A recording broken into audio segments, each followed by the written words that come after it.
Good morning. If you don't like the way you were treated the last time you went to buy shoes, next time you might go to a different store and change your supplier for shoes. But if you are a manufacturer for shoes, it's not a simple thing to change vendors. A supply chain goes all the way to the source, all the way to the raw materials sourcing, everything all the way to building a mine to dig metals out of the ground and then refining them into something usable and then turning that into a component or a part.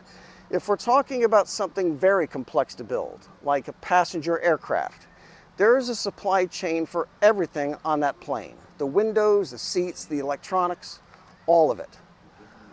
A Russian company called VSMPO Avisma is the largest producer of titanium which is used in the aerospace industry.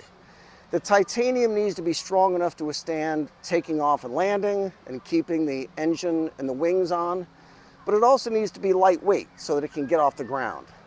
And here's the problem with trying to get this Russian company, or any Russian company, or any Chinese company, out of any supply chain. New titanium mills take a long time to develop.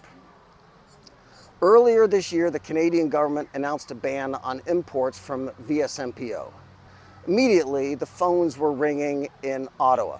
Canada's decision rippled down the supply chain. It was suddenly a huge problem for Airbus because all of the landing gear for its A350 jets come from a single factory in Ontario, and all the titanium used in that factory comes from Russia. The president of France, Macron, called the Canadian PM personally on Airbus's behalf and asked for relief from Canada's sanctions on the Russian titanium. Canada was the only country which put on the ban. Canada in the beginning insisted, no, we're going to ban the import of Russian titanium into Canada. But a few days later, they changed direction and they granted Airbus a waiver. So if you're a small manufacturer of skis or boats or tennis rackets and you need Russian titanium, sorry, you got to support Ukraine. But if you're Airbus, no problem. Just call up the Canadian PM and he'll give you a waiver.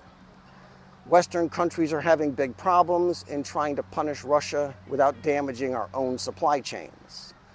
Collins Aerospace is a subsidiary of RTX, which in turn is a division of Raytheon, a giant American defense contractor. After Canada banned the import of titanium, Collins stopped deliveries of titanium and charged off $175 million to find new sources. Now, though, the ban has been lifted and the Russian titanium deliveries can resume. But here is the situation yet again. Raytheon and Collins Aerospace are giant defense contractors and they're able to do business with Russian companies, no problem. So that's Airbus. Boeing is also a giant US defense contractor, and Boeing also buys Canada-built landing gear for the 787. And they also rely on VSMPO titanium. Here's what Boeing does. This is the New York Times. They announced in 2022 that they would stop buying Russian titanium and have not gotten any Russian metal since early 2022. But Boeing's suppliers are still buying. Boeing says it sources titanium mainly from US sources, but major suppliers for Boeing continue to buy Russian titanium. Safran, who builds Boeing's landing gear, went from under 9 million in Russian titanium orders to over $20 million in just 1 year. Safran also makes engines for Boeing 737. Rolls-Royce is another supplier for both Airbus and Boeing, and they announced that they would stop imports of Russian titanium, but they were still buying as of last year. This all has a cost, and if you're publicly saying that you're not buying Russian titanium and doing it instead through suppliers, the costs are going to go up. The historical spread between European and US titanium prices is under $2 per pound over time. After the war began in early 2022, that spread jumped to over $6 per pound as supply chains got all scrambled. Now, North American factories are still buying Russian titanium, but the supply chain has added extra steps and costs, and now the spread is $3.50 or so a pound. We're not getting Russia out of the supply chain. We're not reducing our dependency on Russia for the titanium. We're just making it more costly and more complex to go get it. Here's a chart for global titanium production. China, Russia, and Kazakhstan are 73% of the world's total.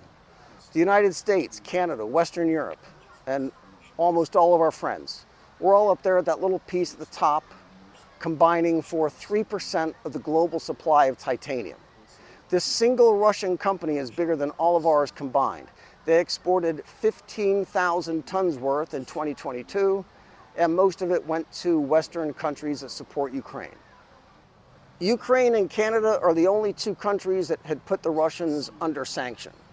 The United States put export controls on VSMPO, which means US companies cannot sell to them, but US companies are allowed to buy from them. That's another trick, how we can say that we're putting tough sanctions on Russian companies, but not really. And back in the 1990s, Western governments encouraged our companies to buy from VSMPO, and now the company supplies a third of the titanium used on the world's aircraft.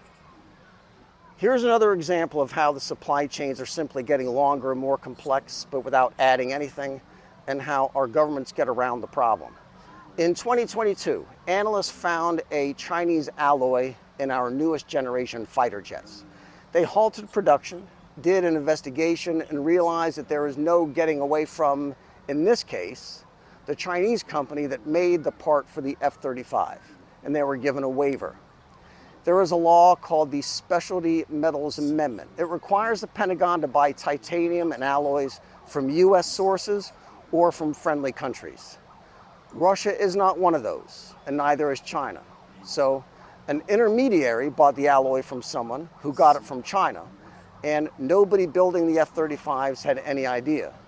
Then when they discovered the problem, they decided just to ignore it. National security. National security means we can't buy from China or Russia to build weapons, and national security means that we must buy from China and Russia in order to build weapons. All these rules and laws that are intended to get Russia and China out of our supply chains, even at the Pentagon, they just give themselves a waiver so they don't have to comply. So now the Pentagon is spending a lot of money to develop significantly improved supply chain mapping tools, comprehensive supply chain studies to mitigate. Mitigate means reduce, not remove.